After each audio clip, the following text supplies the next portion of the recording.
Hello class, here we are in our last session. Today we're going to look at investor relations and corporate communications, and I divided our presentation into 4 parts. The first one is more or less a background to review where we've been in the course and how it relates to what I'm going to talk about today. The second is to think of investor relations and corporate communications as a strategic activity as opposed to a regulatory or required sort of set of financial statements or reports that we traditionally think of and that we've looked at so far in this financial accounting course. And then I'd like to look at an example of a company to see what it means for a publicly company to be engaged in corporate communications and investor relations as a strategic activity. And some of you may be surprised to see the extent to which companies go to provide supplemental voluntary information about their company's activities. And of course the question comes up, why do they do that? That's one of the things we're going to be looking at. If it's a strategic, voluntary corporate activity, why are companies so interested in doing this, and why should you be interested in knowing about that, either as an advisor to a company, as an investor, or possibly in some sort of investor relations corporate communication role. And finally, we'll look at how to develop an investor relations plan. The details of that plan, I'm just going to go over the basic outline of what an investor relations corporate communications plan would look like for a public company. And you really should take a look at that article I've distributed to you, Adding Value Through Corporate Communications.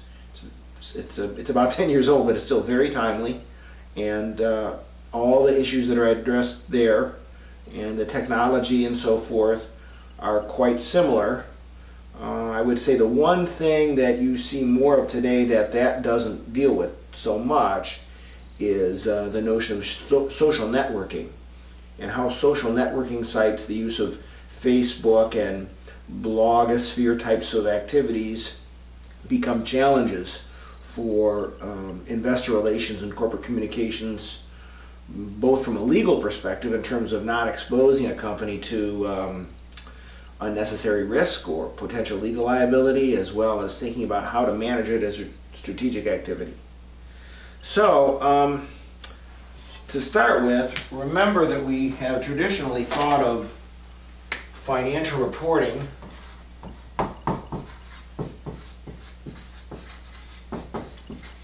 in terms of the presentation of the basic financial statements, the balance sheet, the income statement, the statement of cash flows, along with some additional supplemental information, the notes to the financial statements. Even that we haven't gotten into much.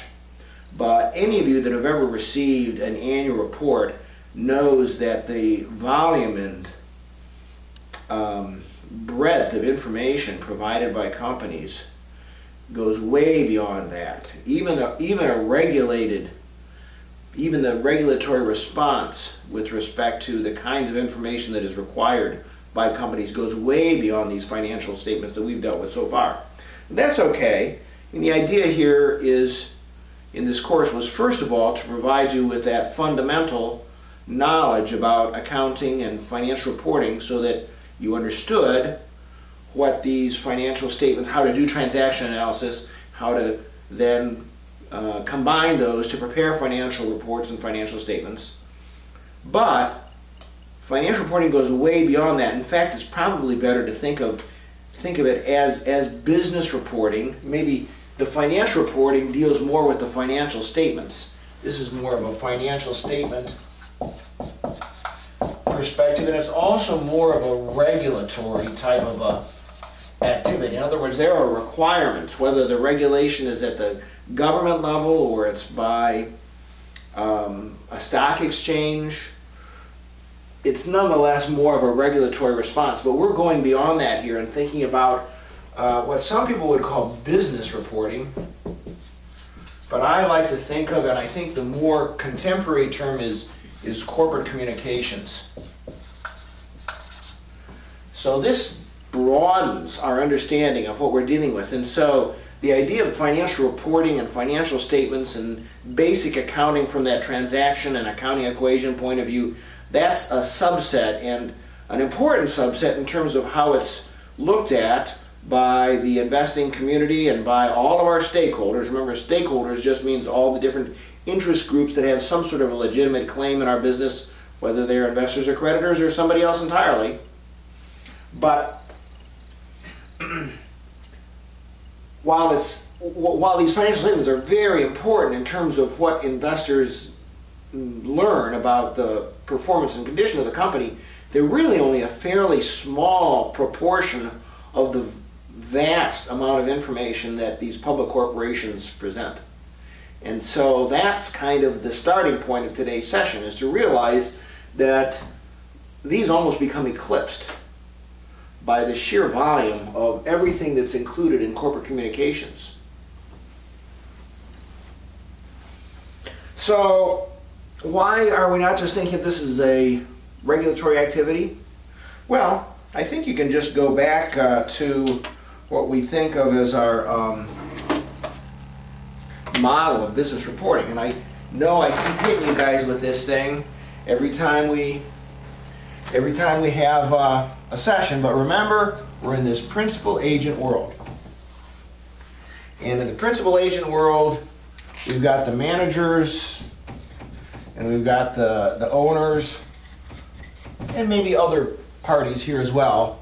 And there's this separation between the two, which leads to an information asymmetry and unobservability problem. So because of this unobservability problem, it's very important that the managers have some kind of a reporting system that goes to the owners, and then we can bring in the auditors, so we can have ways to kind of verify the information and things like that. But here's the point. So whether or not you're dealing with just this is owners, or you expand this and say, well, there's not really just owners that the managers are interested in reporting to. There's a much broader set of interested parties. And we could say those are stakeholders. And we might even recast this, although we can say the managers are interested, and it might be that the managers and the owners are interested in good corporate communications for reasons that benefit both. If we have good contracting with the managers, of course, we make the managers like the owners in terms of their own interests, and so once their interests are aligned through good contracting, we don't have to start even talk about that. But nonetheless, you can imagine a world in which which we live in which there are different stakeholders. The stakeholders could be, who could we talk about as the stakeholders? Can you think of any as I'm writing here? Okay, so right. So we think about as obviously the equity owners, which are the shareholders, right? We can think of the bondholders, the creditors, the bondholders. Those are the traditional ones that are actually, these are the ones that are in the financial statements. They have interest in the financial statements. But then we could sort of think of, well, what about the employees? Oftentimes employees have a legitimate interest merely through, for example, union contracting, which requires the company to provide information about the performance and so forth. There's lots of other information that employees may want to know about, for example, related to diversity hiring, wages and salaries, lots of things like that. So, who else could be a stakeholder? Well, government, in the form of taxing authorities or other regulatory authorities who want to know about the environmental performance of a company. That's a stakeholder. Communities. Why communities? Well, because organizations like corporations operate in communities. They're in cities and towns and villages, and the people want to know about what's going on inside the company. Well, we could go on. You can think of lots of legitimate stakeholders, and once you do that, then you think, well, okay, there may be regulatory requirements that the company has to provide information, maybe not traditional accounting information, maybe it's things like tons of carbon emitted. Could be something like that. But once you're dealing with that, now you can think about not only the regulatory requirements, but the voluntary interest of the company in providing information to these parties so as to make life easier for them. That's sort of a generic way of saying that there's some specific interest that they have in voluntary strategic communications or information dissemination to these different stakeholders. And so, obviously these two are not, we've been through these. But the employees, the government, communities, you may want to be, as we're going to look at Walmart a little bit, Walmart spends a lot of time talking about what? It's a good citizen. What a good citizen Walmart is. Why do they spend so much time? Well, because there is always, well, not always, but usually a public outcry when Walmart comes into a community. Because, of course, what happens is a lot of the smaller businesses tend to go away. And I can give you examples of like small towns where the town has literally, the commercial center of the town has literally moved to where Walmart set up shop. And if you go down to the traditional old downtown, it's gone. It's different. It's much different. And so community is obviously interested in that. Well, if you're Walmart and you don't want to have legal challenges and protests when you are ready to build a new Walmart in a new community, there may be some reasons to want to communicate effectively with those communities ahead of time. And not just on an ad hoc basis, one-off as they come up, but maybe on a planned basis so that the information that communities can glean to learn about what it's going to mean for a Walmart to open up shop are part of their ordinary communications. So, again, what I'm trying to show here is the idea that we can move into this voluntary strategic disclosing kind of environment, and when we do that, we can think about different stakeholders and the kinds of interests and the sorts of things that companies might be interested in reporting about. So, why would we want to do this? I mean, what is our interest in this? I've given you an example with respect to communities, but let me give you another example. So, why would managers want to voluntarily report information? Why would they want to do that? Well, it comes down to this, guys. Cost of capital. Now, I think you've had Capital. Das Kapital. I think you have had some finance. And so, what does cost of capital mean? It's a hard thing to measure. We know that. We can get some rough approximations of the cost of debt capital. What is the cost of capital? Cost of capital is the rate that we have to pay to get money that we can use to invest in the company. So, for example, in the form of issuing stock or borrowing through bonds or other debt. The cost of equity capital is really hard to calculate. It's not really a very good measure. It's really hard for lots of reasons. But the cost of debt capital isn't so hard because it's the rate of interest that we're paying on the loan. So at least we can get an approximation and then maybe say, well, there's some kind of a risk premium for the equity, cost of equity capital, and we can do the weighted average cost of capital. And so you guys will or have dealt with that. But that's an important thing. You can see, let's just think about borrowing money from our borrowing money point of view. If you can borrow money at 6% instead of 7%, you're better off, right? I mean, you just added 1% of the cost of the money borrowed to your net income, whatever adjusted for taxes. Well, that's not a bad thing. So what would that have to do with voluntary disclosure? Well, there's lots of research that shows that companies that are thought of as being better understood, that have more analysts following them, and other characteristics related to being good corporate communicators, those things reduce a company's cost of capital. So there is a selfish interest of companies just from the point of view of these traditional, you can't see over there, but the traditional stakeholders, the debt and the equity holders, to have good corporate communications because it reduces our cost of capital. We have bigger net income. See, analysts are like anybody else.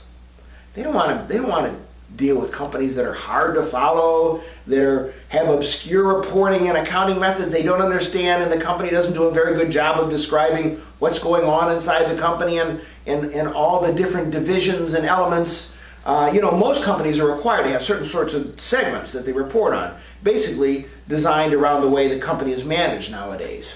So that's the kind of segment information that has to be divided up. But many companies go way beyond that.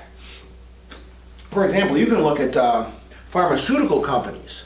Pharmaceutical companies will spend a lot of time going through every drug that is in testing, that is in development, to tell you where it is and what the potential disease or condition it's designed to treat, and what the population could be, and where it stands in the regulatory approval or maybe the research process in terms of the research findings. So those are really important, and there's no requirement that they go to that level of detail. But what does it do? It helps the analyst to understand what's going on inside the company. It helps them forecast what the earnings of the company will be. So the more information we provide, the better the company will be understood by the analysts. So poorly understood companies that have really weird accounting methods, or that are conglomerates, that they do so many things it's hard to know what the heck they're doing, those companies oftentimes don't have the analyst coverage they should have. Now, you're going to immediately think of companies like GE, which has a ton of, that's a conglomerate, it has a ton of analysts. It'd probably have more if it was more focused and just as big as it is now. So this is like a ceteris paribus type of an argument. Anyway, so this is the big deal, cost of capital. And so we can say, well, we can't actually measure the cost of capital, but we can think of the things that we know are associated with lower cost of capital, like having more analysts following us. So we could think about, well, we want to have a plan, we want to put an investor relations plan in place to target different kinds of analysts. There's lots of different kinds, by the way. There's the sell-side analysts and the buy-side analysts. Those are two basic categories. Who are the sell-side analysts? You guys know who that is? Well, sell-side analyst would be somebody that basically is working in conjunction with like a brokerage firm or something like that, and so they provide information so that hopefully you'll come along and buy some of the stock of the company that they're covering. But then there's the buy-side analysts as well. They're the ones that like manage pension funds and mutual funds, and they're in there trying to figure out what to buy. Well, so the sell-side analysts are the ones that may be actually distributing their analyst forecasts and recommendations: buy, strong buy, hold, accumulate. There's lots of different ways they use to describe what you should do with a company. And boy, most of them, there's not very many sells, are there? Yeah. But anyway, so as you think about the buy-side analysts, they are nonetheless important because they represent very powerful, oftentimes, buyers of companies. Usually most public companies, it really has not, it's still a developing area, this idea of investor relations, corporate communications as a professional specialization. But I was talking to the investor relations officer for a major public corporation a few weeks ago, and so I was asking about this whole thing about the buy-side analyst. How do you decide? How do you know if you have enough? And he says, you know what I do? I go and look at the holdings of other big buy-side mutual funds of our competitors, and I compare them to the proportion of our stock they own. And if our stock is relatively under-owned relative to our competitors, I'll go to that mutual fund and pension fund and say, so what's the deal? Why aren't you owning our stock? We're just as good as they are. And so they're very aware of the value of having these analysts own their stock, or at least their pension funds of these analysts. So anyways, this is the whole idea. You get more, there's more liquidity in the stock, there's more, as you get more analyst coverage, you get a better realization of the full value of the company. Tends to help your price. But not everybody is interested in, you've got to decide. Not everybody is interested in having just big analysts. So one of the things that you get to decide, as we'll talk about in developing an investor relations plan, is who do you want your ownership to be? I mean, you may want to go and say, well, everybody's after the big buy-side guys. Everybody's trying to get the major sell-side analysts to cover us. That's a very expensive and time-consuming process. Maybe we should go after a different set of buy-side analysts. Maybe more medium-sized pension funds and mutual funds, or some that specialize in areas that align up with our business, and maybe look at different sorts of sell-side analysts that are more niche market types of players. So this is just an example of the kinds of things that we may target. So we say at the top level, well, we know that getting more analysts improves our cost of capital, but then we may say, well, that's really hard to measure, so instead we're going to come up with specific sorts of things that we know have the effect of decreasing our cost of capital, for example, having to do with analyst coverage or ownership by major buy-side funds. But there's these other reasons as well. There's a lot of political reasons for strategic corporate communications related to the stakeholders that I talked about a little while ago. So, for example, government and many different sorts of regulatory agencies, as well as communities and the governments that represent those communities, all have interests in the conduct of companies that require some sort of information, almost invariably. So putting that together into a strategic plan that involves deciding what kind of information and how it's going to be disclosed and who the audience is and how you're going to get the information to them, this is in the best interest of the company, even if it isn't directly and clearly reducing the cost of capital. Maybe it does in an indirect method, because you don't get litigation and you don't get public protests when you decide to open a store in a new location. So, basically, investor relations then, what is it all about? Investor relations is about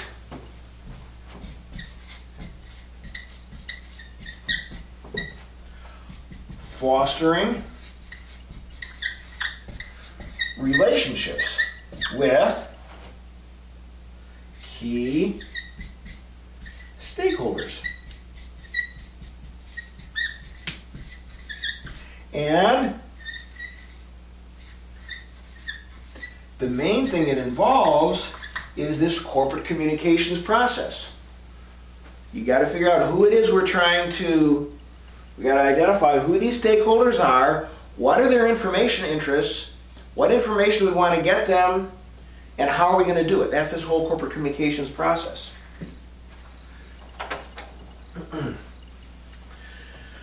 Now, I'm not saying corporations need to disclose or should disclose everything. There's clearly a proprietary interest in maintaining secrecy around information that is key to the company's success that would be undermined if it was made public. So, for example, there may be products in development that you don't want revealed because people would stop buying your existing product, or your competitors would immediately try to adapt themselves to develop a similar type of a product. So you can look, for example, those of you that are iPhone owners, of how Apple handles the release of information, and they do a very good job of maintaining secrecy around the details of the products until the actual release date. And in fact, to my disappointment, in the most recent one, when the new 4S came out, right, that's the new iPhone, and I'm sitting there waiting for them to finish the presentation and tell me about the 5 with the bigger display, and it never came. So they didn't manage my expectations very good on that one. But overall, the idea here is that you're developing these relationships with these key stakeholders through a process involving communications and information dissemination that's carefully it's carefully decided. You again, and the investors and the stakeholders have to understand as well, as a part of this communication process, that you just can't disclose everything. You wreck your company if you do that. But nonetheless, there is this process going on. There is certain kinds of information you want to be able to disseminate to them to meet their legitimate interests, and hopefully, in the long run, you're improving the way that the company is viewed by these different stakeholders. You're reducing your cost of capital because your interest rates are lower. You got more analysts. All these things are happening. Okay, so that takes us through part 2. I did want to mention one thing. I want to distinguish between investor relations and corporate communications on one hand and publicity, marketing, advertising on the other. So it's not a fine line. There is a lot of overlap between them, but I do want you to understand that what we're talking about here is disseminating information that meets legitimate information needs, and that also, from an investing point of view, assists the market to fully value the company stock. So we don't want to be undervalued because we're poorly understood or because we're not providing the information that investors need. It doesn't mean that we're lying, all right? So we got to distinguish between that. It doesn't mean that we're engaging in some self-promotion activity that's really unrelated to the basic truth or the basic characteristics or the facts of the company.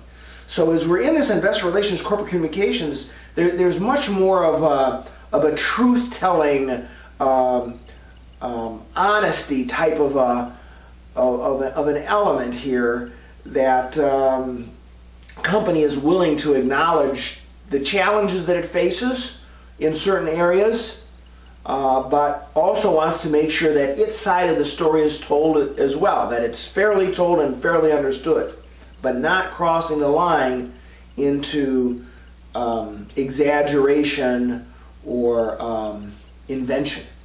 So that's a really important thing to understand here, is that this is not just a marketing tool. It's really about providing information so that the situation, the condition, the performance, the future prospects of the firm, the way that they operate as a corporate citizen, those things are fully understood by the various stakeholders. So I'm going to take a break just for a second to get Walmart set up, and then I'll be back with part 2.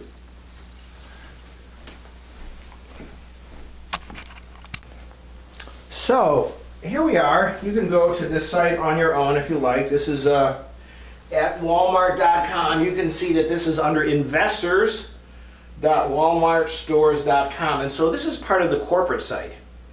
If you go to the main site, of course, you're getting their basically online store, although there is a link to this. And so this is the kind of information that Walmart is putting together and presenting via the web for its various stakeholders and interested parties. And as you see here, they've got a nice little summary. Oh, there's something. I don't know what that is. Anyways, so you can see all the kind of information they have here. Stock information, financial news.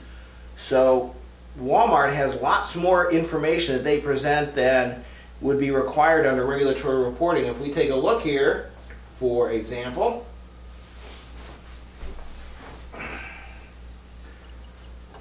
you can see all the recent announcements that they have. A lot of times companies will work with professional public relations or investor relations corporations like prnewswire.com and so forth to organize and release information that they announce. But you can see that basically it's just organized chronologically here. So a lot of information here. Events, analyst coverage. Well, that's an interesting point that I talked about before.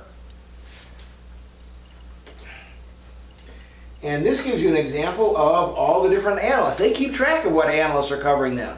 So analyst coverage is a pretty big deal. Corporate governance, this is the topic of our last session. And of course, corporate governance is regarded as, good corporate governance is regarded as an element that reduces a company's cost of capital because, well, they don't have to worry about earnings management and earnings restatements and other issues related to possible fraud occurring. And you can see all the information they have related to their corporate governance standards and who's who, as well as their senior investors. An online investor kit. Let's see what that is. Well, a lot of the basic reports that you would expect to find. So a company's annual report, which is, again, let's just take a look at that really quickly so you can get an idea about this. The annual report is not just the basic financial statements. The annual report is a big deal. And you can see they have it by year here, so there's many different years in different formats. And it's organized in a way that lines up with its corporate communications objectives. So we talked about, who are your audiences and what information, what messages do you want to send to them, and what information do they need to understand the company. So as we look at the company's 2011 statement, let's just scale this down a little bit for us here.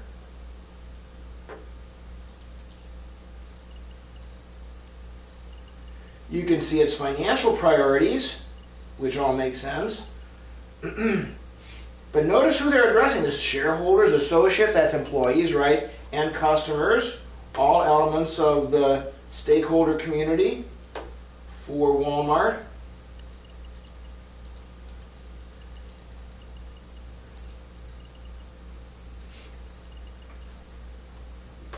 And then they talk about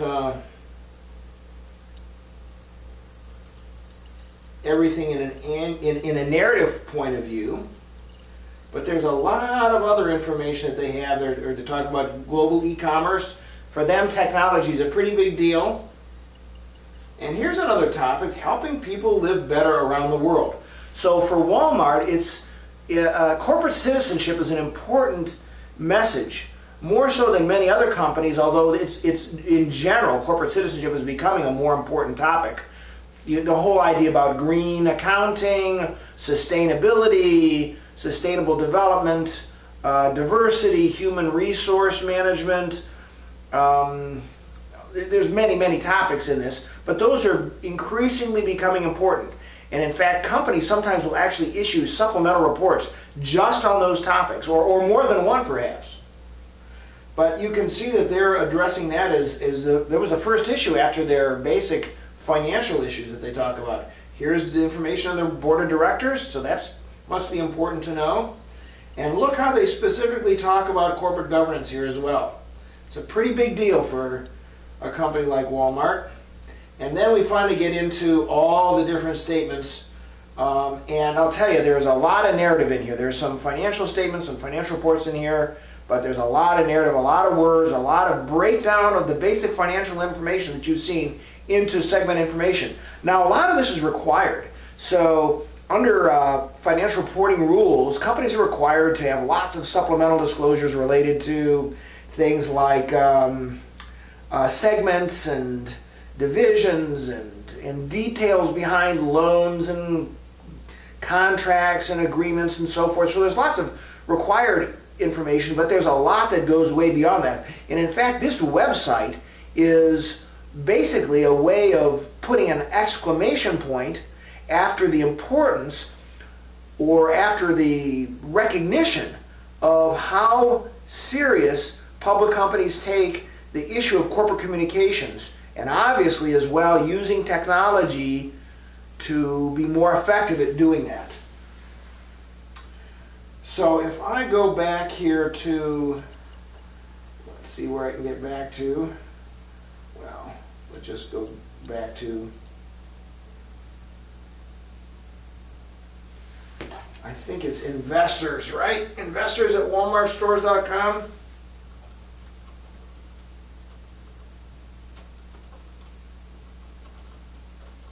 See if I get it right.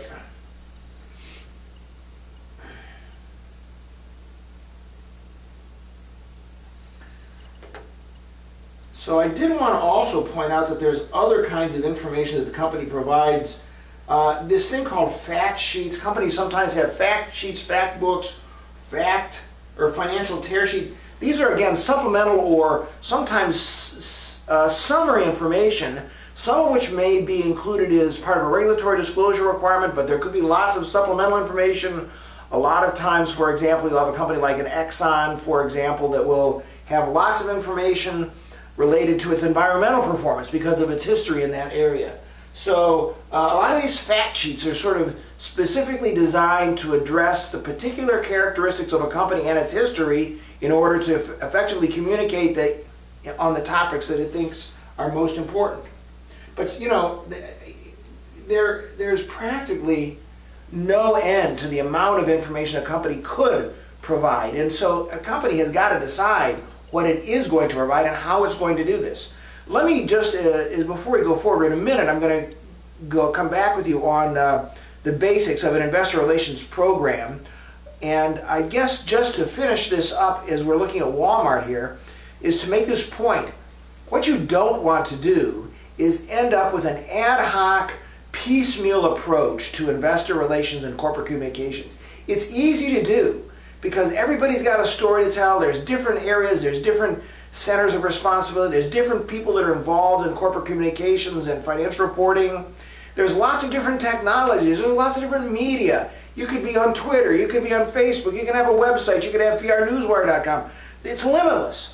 And so what you've got to do is you've got to put this together in a strategic framework, not just so that you have something, but that you have something that is coherent and doesn't end up coming off as a fragmented, piecemeal approach that maybe is at odds with itself or contradicts itself or doesn't send a unified message. Doing this on from a strategic point of view is critical. All right, I will meet you again in just a minute. We'll talk about very briefly what the characteristics of an investor relations program would look like. So as I rejoin you here to talk a little bit about adopting an investor relations and corporate communications plan, this is something that many companies are still struggling with. Everybody is sort of forced into it because there are these regulatory disclosure requirements. On top of that, who doesn't have a website? And so these things start to take on a life of their own. But at the same time, many companies really haven't thought of this from the point of view that I'm trying to express here, which is that there are strategic values. You can add value to the company through a carefully thought through and articulated strategic plan of investor relations and communications. And it can benefit practically any public company. It can benefit many companies that are private as well, because lowering the cost of capital is not the only issue that you may face in terms of a cost of market capital, the cost of your stock market issuances.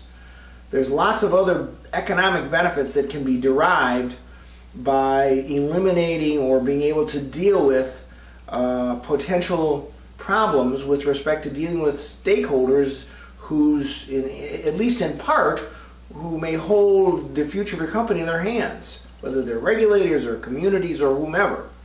So anyways, I also strongly encourage you to go back and look at that article on adding value through corporate communications. Aside from the social networking aspect, which largely occurred after the publication of that article by several years, it really does a good job of articulating these steps and these things that you need to do to put together a good investor relations and corporate communications plan. But the first thing that you've got to do is a company's got to have some idea, and probably they need to think about it and study it and ask the various parties that are inside the company and outside the company. Who do they think our stakeholders are? Who do we have inside of our company that would have insight into the challenges we face that might have corporate communications implications?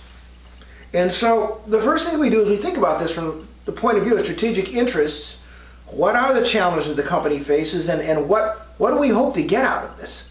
And so I said that it's a lot of companies will just say, well, we want to reduce our cost of capital.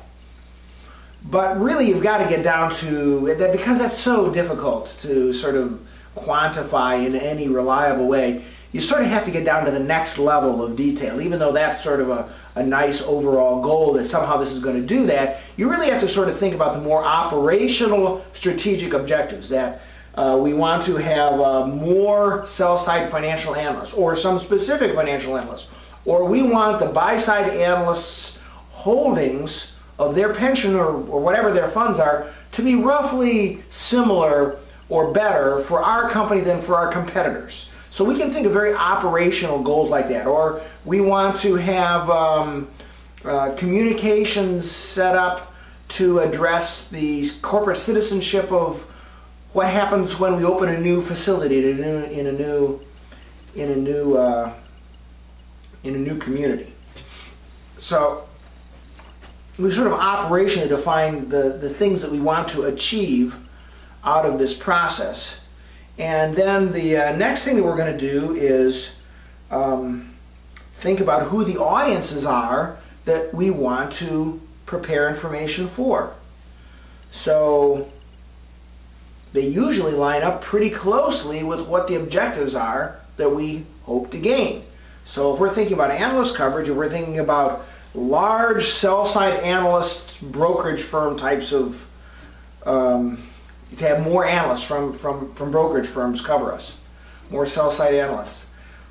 Well, so that's pretty clearly one of the target audiences that we want to be able to address. So we've got to think, how are we going to foster relationships and get information to the sell-side analysts? So we could think of different things that we could have. We could have more sorts of maybe live meetings that analysts could attend, or we could have online. That's very popular now. Maybe we'll have more of those in which our CEO or our CFO or a treasurer or the chairman of the board comes and talks about the company and makes it open to analysts. Or maybe we prepare additional supplemental information that sell-side analysts can use in putting together their forecasts. You know, it's really interesting. I've studied a lot of analyst forecasts, and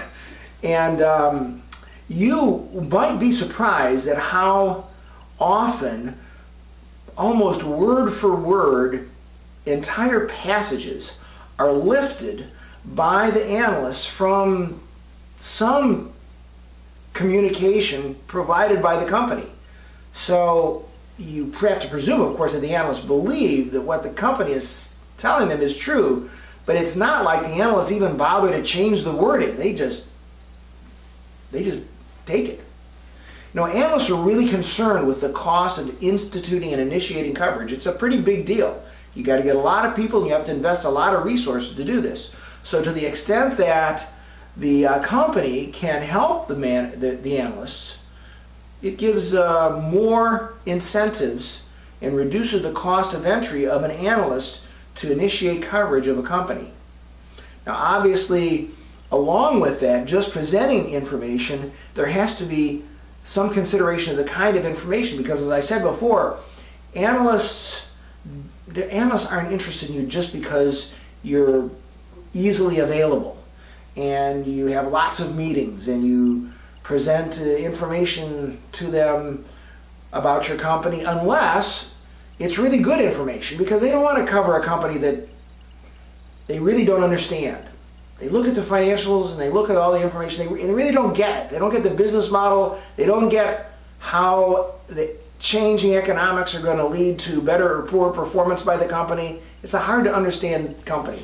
They don't get the accounting methods that they're using. They don't understand how revenue is recognized, and they don't understand why a particular method is even being used, and is it credible? So the company has got to think about its accounting choices and the kind of additional supplemental information it can provide so that the analysts can, in fact, draw the kinds of conclusions that they need to in order to feel comfortable, to feel that they do understand the company. And so, what am I saying? So, in addition to providing accessibility of the analysts to the company and to available company information and to managers that would be related to corporate communications, the quality and the kinds of information have to be very carefully considered as well as thinking about what the proprietary interests are with respect to limiting the information that you want to disclose for competitive reasons. But the audience has got to be considered, and as you think about the audience, then of course you think about what kind of information is needed. What kind of information addresses the concerns that that particular audience has. So if I'm dealing with the communities in which I'm going to open a new facility, they're not the same issues as I'm dealing with. They're not really so concerned about what my tax accruals are going to be or what my revenue recognition method is. No, they're more concerned about what is going to be the effect on the job market in that area. How is this going to lead to, how is it going to affect traffic and schools and the tax base, and what will happen to the other small businesses that are in the community, and what are the benefits and what are the dangers. So entirely different kind of information, but still within the domain of investor relations and corporate communications. So that's got to be considered as well. And then, of course, we've got to think about how we're going to deliver this. So I already mentioned, for example, if you take a look at the Analysts, that we could be thinking about, it could be something like some sort of, it could be some kind of a live presentation.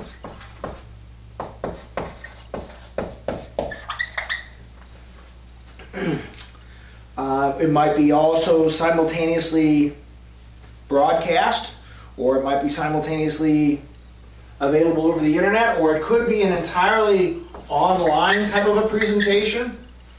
So sometimes it's something that's like a video conference, but it also could be like sort of a chat board type of a thing. Those transcribed conversations are something that are very popular as well. So these are what you would call sort of synchronous types of communications.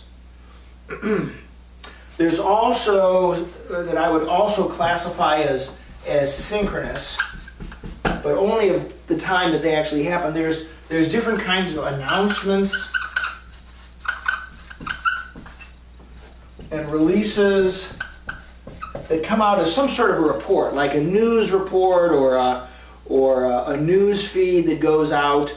So it isn't like a continuous thing that you're sort of watching a little piece of information that somebody says something and then says something else, but an entire report or an announcement comes out, but it's about something that's just happened. So there's these synchronous types of communications that go on, and then there's the asynchronous ones as well.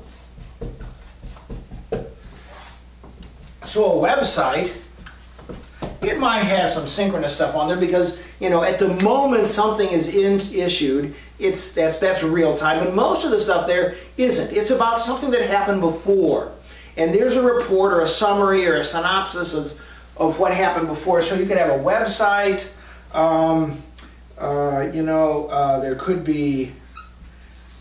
there could be a written report.